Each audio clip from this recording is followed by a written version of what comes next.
Everyone, welcome to being a best teacher YouTube channel. आज की इस क्लास में हम जो है डीएवी की जो वैकेंसी आउट हुई है उसमें CBT exam for the post of nursery teacher, तो उसमें किस तरीके के पीवाईक्यूज आई हैं, कैसे क्वेश्चंस पूछे गए हैं, तो उन पीवाईक्यूज के बेसिस पे ही एक प्रैक्टिस सेट मैंने प्रिपेयर किया है एंड ये मैं आपको दिखाऊंगी। ये जो प्रैक्टिस सेट है ऑलरेडी हमारे बैच में अपलोडेड है, इंग्लिश और हिंदी दोनों मीडियम में। तो अगर आपको यहाँ पे देखो, कंटेंट को भी आप व्यू कर सकते हो परचेज करने से पहले। जैसे कि मैं प्रैक्टिस सेट के अंदर आती हूँ, एंटिटी के अंदर आती हूँ, तो यहाँ पे अभी लॉक लगा है, जैसे ही आप परचेज करोगे तो ये लॉक ओपन हो जाएगा। तो ये एंटिटी प्रैक्टिस क्वेश्चन सेट 1 है, ठीक है। इसके अलावा और सेट भी अभी आएंगे, तो आप हमारे बैच के साथ जुड़ सकते हैं। क्लासेस पेपर 1 की भी आपको मिलेंगी, पेपर 2 की भी मिलेंगी, सिलेबस भी अपलोडेड है, पीवाईक्यूज भी यहाँ पे रहेंगे।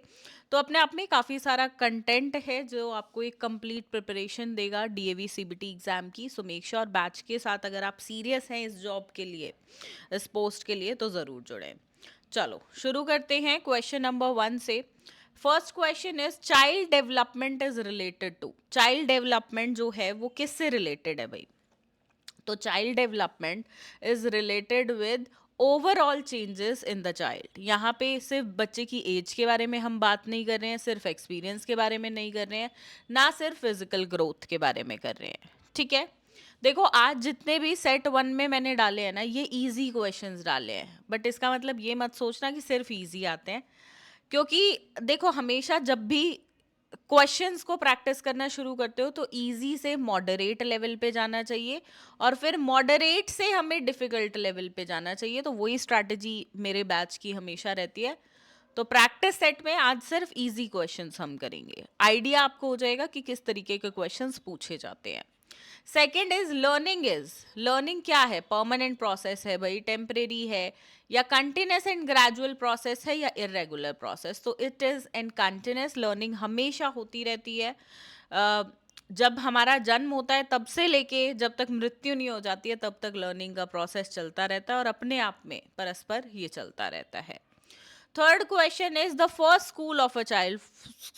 तो देखो, फर्स्ट स्कूल हमेशा ना परिवार होता है, फैमिली होती है, ठीक है। अगर फैमिली के अलावा यहाँ पेरेंट्स वाला ऑप्शन होता तो वो फैमिली से भी बढ़िया जाता, तो हम पेरेंट्स वाले ऑप्शन को भी टिक करते, ठीक है। Fourth is the method of teaching through play is called. भाई, मेथड बच्चों को प्ले के जरिए पढ़ाने का वो होता है playway method, right. Easy question है। Question number 5, the best period for language development in a child. तो लैंग्वेज डेवलपमेंट का जो सबसे बढ़िया टाइम बोला गया है वो है बर्थ से 5 साल तक, जिसमें बच्चा अपनी मदर टंग को ग्रेजुअली बिना पढ़ाए ग्रास्प कर लेता है, सीख लेता है। Question number 6, the main M of pre primary education. Pre primary education का जो मेन एम रहता है वो क्या है? तो दैट इज भाई बच्चे का ऑलराउंड डेवलपमेंट हो। प्रिपेयरिंग फॉर एग्जाम्स नहीं होगा। कभी भी पढ़ाई का, लर्निंग का, स्टडिंग का मतलब नहीं होता है कि बच्चों को एग्जाम्स के लिए, अच्छे मार्क्स के लिए प्रिपेयर करना। वो हमेशा नेगेटिव ऑप्शंस में होते हैं, एक चीज़ का ध्यान रखिएगा।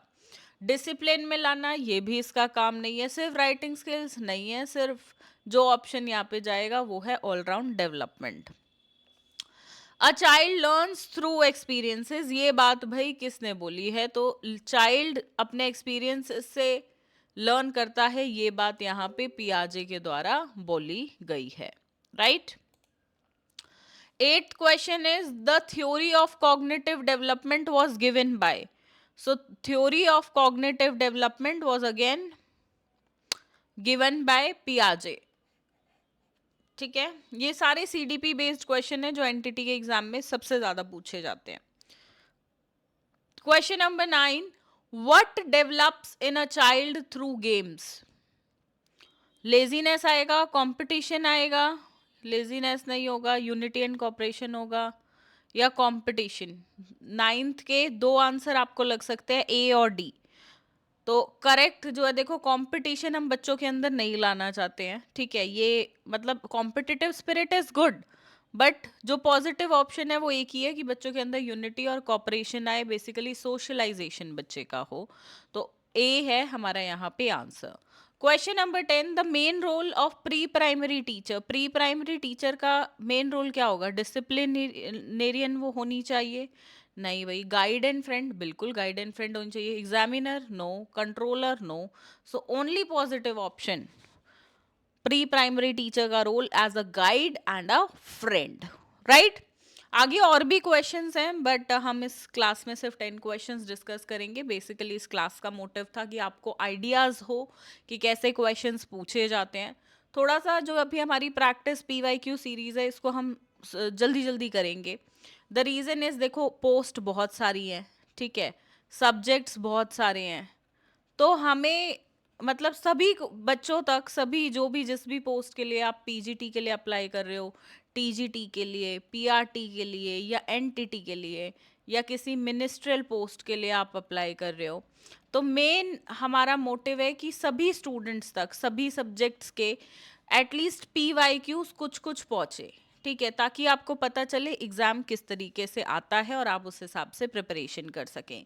एक चीज़ और बता दूं, सिलेबस कोई नहीं है बच्चों। पेपर 2 का स्टूडेंट्स कोई भी सिलेबस नहीं है। आपको पीवाईक्यू जो है इसी के बेसिस पे अपना टॉपिक्स निकालने हैं, ठीक है, टॉपिक से ही आपका सिलेबस फ्रेम हो जाता है। बहुत मतलब एक तरह की क्वेश्चन पैटर्न है जो हर साल पूछा जाता है। That is why I always say join this batch. ये बैच आपको 100% हेल्प करेगा फर्स्ट अटेम्प्ट में ही सीबीटी क्लियर कराने में। बहुत टफ पेपर नहीं आता है, बट हाँ पेपर का एक लेवल होता है, स्पेशली पेपर 2 का। पेपर 1 तो कंपैरेटिवली फिर भी इजी होता है।